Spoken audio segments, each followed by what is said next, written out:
All right, stop what you're doing. Everything you're about to hear is completely, verifiably, embarrassingly real. No clickbait. No exaggeration. These are facts so bizarre they should come with a warning label. In 1518, a woman named Frau Trophia stepped into the streets of Strasbourg, France, and started dancing. She didn't stop. For days. Then others joined. Within a month, around 400 people were convulsing in the streets in an uncontrollable dance that nobody could explain. People danced until their feet bled, until their hearts gave out. Dozens actually died from exhaustion and heart failure. Authorities, baffled, decided the cure was more dancing. They hired musicians and built a stage. That made it worse. The dancing plague of 1518 has no fully agreed upon explanation to this day.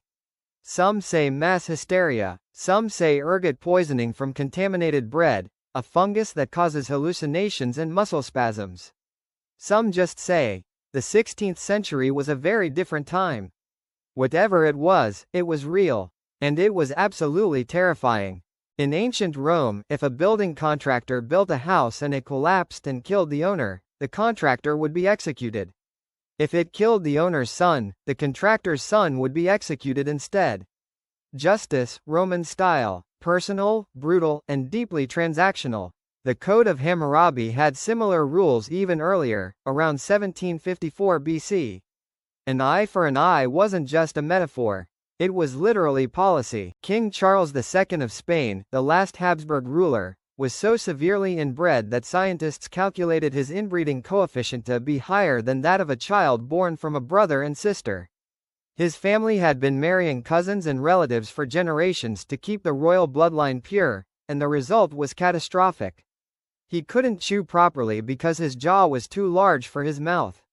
He walked at 4 years old. He spoke at 8. He suffered from severe health problems his entire life and died at 38, leaving no heir. The Spanish Habsburg dynasty didn't fall because of war. It collapsed under the biological weight of its own obsession with purity. There is a man named Tsutomu Yamaguchi who survived both atomic bomb explosions in World War II. He was on a business trip in Hiroshima when Little Boy dropped on August 6, 1945. He was about 2 miles from the epicenter. Despite severe burns and ruptured eardrums, he survived. He bandaged himself up and caught a train home. Home was Nagasaki. 3 days later, Fat Man detonated roughly a mile from where he was standing. He survived again. His wife and infant daughter also survived. Yamaguchi lived to be 93 years old and spent the rest of his life advocating for nuclear disarmament. 2 atomic bombs, still not enough to stop him. Ancient Egyptians used moldy bread as an antibiotic treatment for infected wounds. They'd press it directly onto cuts and open sores. For thousands of years, historians wrote it off as folk superstition. Then in 1928, Alexander Fleming discovered penicillin, which comes from mold. The Egyptians were right. They just didn't know why they were right. And the gap between ancient Egyptians figured this out, and modern science confirmed it, is roughly 3,000 years. That's 3,000 years of people probably thinking, why are we putting bread on wounds? Turns out the bread knew what it was doing. In 1845, a man named John William Polidori, Lord Byron's personal physician, wrote the first modern vampire story, The Vampire, at a famous writing contest that also produced Mary Shelley's Frankenstein. Both were written at the same weekend gathering, at the same villa, during the same storm. One rainy weekend in 1816 on Lake Geneva produced 2 of the most enduring horror archetypes in Western culture: Frankenstein's monster and the vampire as we know it. The group also included Percy Bysshe Shelley, one of the greatest romantic poets in history. They were all stuck inside because of freak weather caused by the eruption of Mount Tambora in Indonesia the previous year. An eruption so massive it caused global temperatures to drop and triggered crop failures worldwide. A volcano in Indonesia, indirectly, gave us Frankenstein and vampires. You're welcome. The Eiffel Tower grows taller in summer. Thermal expansion causes the iron structure to grow by up to 6 inches when temperatures rise. In cold weather, it shrinks back. The entire Eiffel Tower breathes with the seasons. It's a 330-meter structure made of iron, and it's technically alive in the most literal, physical sense, expanding and contracting every single day depending on the weather. Gustav Eiffel built it in 1889 and originally it was supposed to be torn down after 20 years. Paris kept it because it turned out to be incredibly useful as a radio transmission tower. So a temporary structure became one of the most iconic landmarks on Earth, and it's been slowly growing and shrinking for over 130 years. The shortest war in recorded history lasted 38 to 45 minutes. The Anglo-Zanzibar War of 1896. Britain demanded the new Sultan of Zanzibar step down. He refused. The British Navy opened fire at 9:02 a.m. By 9:40 a.m. it was over. The Sultan had fled. Around 500 Zanzibari soldiers were killed or wounded. The British suffered one injury. The peace treaty was signed before lunch. The Sultan, Sultan Khalid bin Bargash, eventually surrendered and lived out his days in exile. He had inherited the throne after his cousin died, but the British hadn't approved the succession. The lesson: don't pick a naval fight with the empire that rules the seas. In ancient Sparta, if a man wasn't married by a certain age, he was publicly humiliated. He was forced to march around the market square in winter, half naked, singing a self-deprecating song about his failure to find a wife and contribute to Spartan society. His neighbors could mock him freely. A culture so obsessed with strength and toughness that it used public embarrassment to enforce marriage. They weren't just training warriors, they were socially engineering an entire civilization. And apparently even the manliest society in ancient history drew the line at bachelors. Benjamin Franklin once wrote a scientific essay seriously proposing that European nations adopt a uniform standard for passing gas.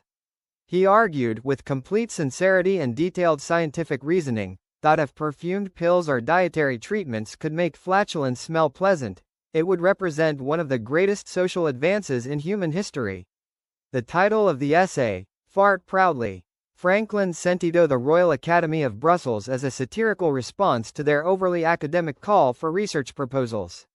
But here's the thing, the science wasn't entirely wrong. Modern research on gut microbiomes and dietary impacts on digestive gas is essentially the same conversation, just with better terminology. Ben Franklin, founding father, diplomat, inventor, and accidental gastroenterologist. During World War I, the Christmas truce of 1914 was an unofficial ceasefire that broke out spontaneously along the Western Front. German and British soldiers climbed out of their trenches, crossed no man's land, exchanged cigarettes, sang carols, and in some places even played football in the mud between the barbed wire. The high commands on both sides were furious. This wasn't authorized. Soldiers on both sides were later threatened with court-martial if it happened again. It happened again in 1915. Less widespread, but it happened. Because the soldiers on the ground understood something the generals didn't.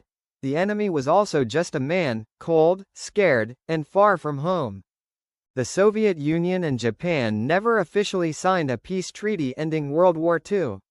Technically, they are still in a state of war, or at least a legal dispute, over the Kuril Islands, which the Soviets seized in 1945.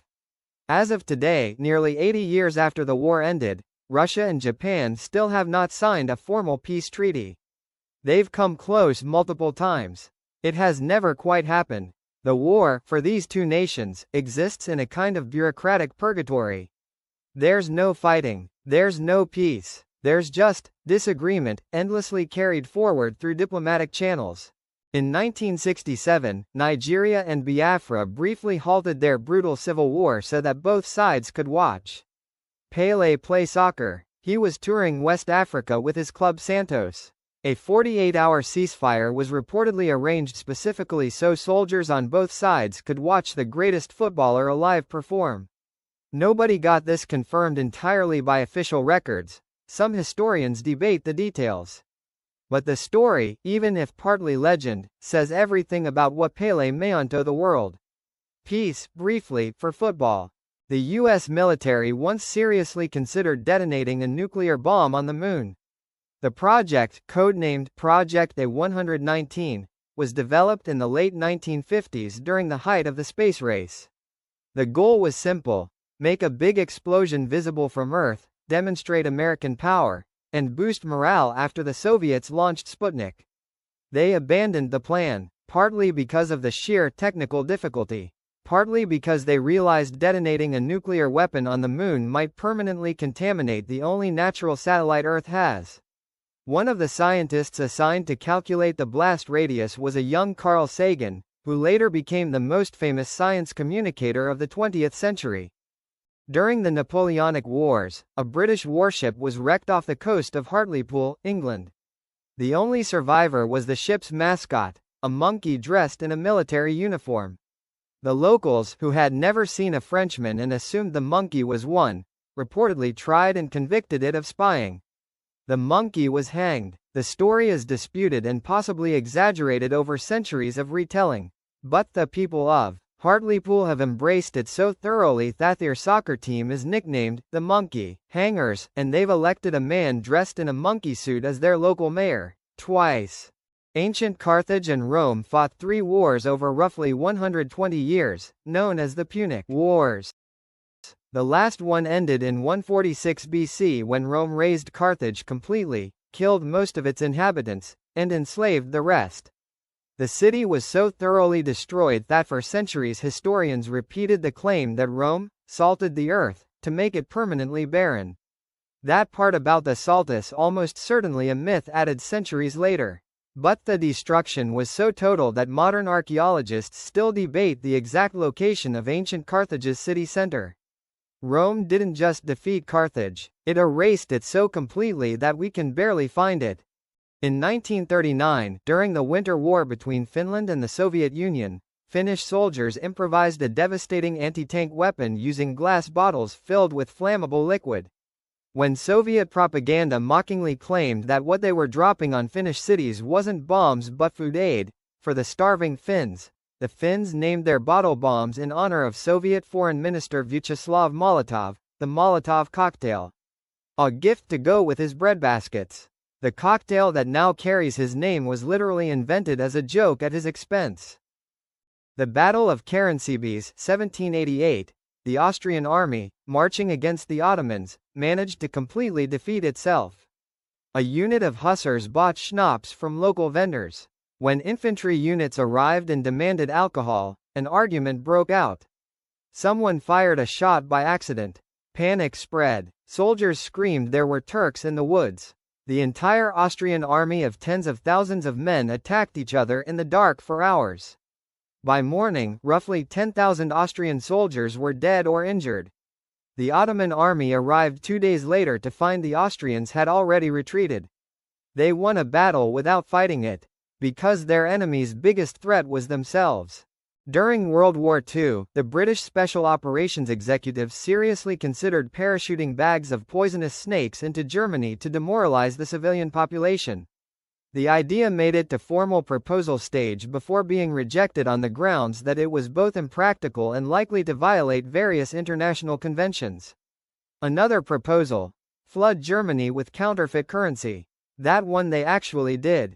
Operation Bernhard produced over £130 million of fake British banknotes, the most successful counterfeiting operation in history. One was too absurd to execute.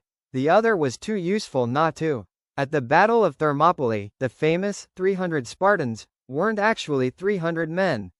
Yes, there were 300 Spartiate soldiers, the elite warrior class. But he were accompanied by roughly 7,000 other Greek soldiers, including Thespians, Thebans, and Helots. When Leonidas dismissed most of the army on the final day, he kept the 300 Spartans, but also around 1,000 Thespians who refused to leave. The 1,000 Thespians didn't survive either. They chose to stay and fight knowing they would die. They had no cinematic legacy, no famous movie, no cultural mythology. The 300 got all the credit. But the 1,000 were there too. That's a wrap for today. If you enjoyed this video, don't forget to like, comment, and subscribe. See you in the next one.